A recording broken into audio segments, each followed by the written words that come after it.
ಹುಮ್ನಾಬಾದ್ನಲ್ಲಿ ವಕೀಲರ ಸಂಘದ ಕಚೇರಿಯಲ್ಲಿ ಡಾಕ್ಟರ್ ಅಂಬೇಡ್ಕರ್ ಜಯಂತಿ ಆಚರಣೆ.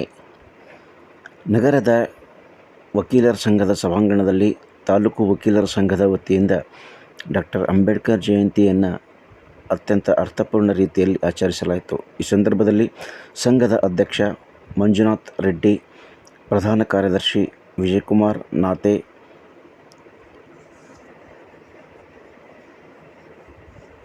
ಅವರುಗಳು ಈ ಸಂದರ್ಭದಲ್ಲಿ ಮಾತನಾಡಿದರು. ಸಂಘದ ಉಪಾಧ್ಯಕ್ಷೆ ಅನಿತಾ ಮಲ್ಲಿಕಾರ್ಜುನ್ ಪ್ರಭಾ, ವಕೀಲರುಗಳಾದ ಬಸವರಾಜ್ ಕೊಡಂಬುಲ್, ಪಾಂಡುರಂಗ, ಅಶೋಕ್ ವರ್ಮಾ ಸೇರಿದಂತೆ ಮತ್ತಿತರರು ಹಾಜರಿದ್ದರು.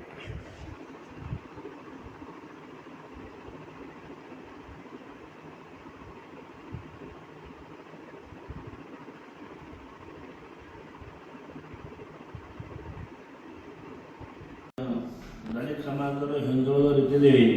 ನಾವು ಹೆಚ್ಚಿನ ಕೆಲಸ ಮಾಡಿ ನಮ್ಮ ಜನರಿಗೆ ನ್ಯಾಯ ಕೊಡಿಸ್ಬೇಕಂತ ಹೇಳಿ ಇವತ್ತಿನ ದಿವಸ ಈ ವಕೀಲರ ಮೇಲೆ ಇದು ಜಿಮ್ಮೆದಾರಿ ಇಲ್ಲ ಅಂತ ಹೇಳಿ ನಾನು ತಿಳ್ಕೊಂಡು ನನಗೆ ಮಾತಾಡೋಕ್ಕೆ ಅವಕಾಶ ಕೊಟ್ಟಂಥ ಅಧ್ಯಕ್ಷರಿಗೆ, ಕಾರ್ಯದರ್ಶಿಗಳಿಗೆ ಧನ್ಯವಾದಗಳು. ಎರಡು ಮಾತು ಮುಗಿಸ್ತೀನಿ. ನಮ್ಮ ಹಿರಿಯ ನ್ಯಾಯವಾದಿಗಳಾದ ಬಸವರಾಜ್ ಎಲ್ಲರ ಪರವಾಗಿ ಧನ್ಯವಾದ ಸಲ್ಲಿಸ್ತೀನಿ. ಇವಾಗ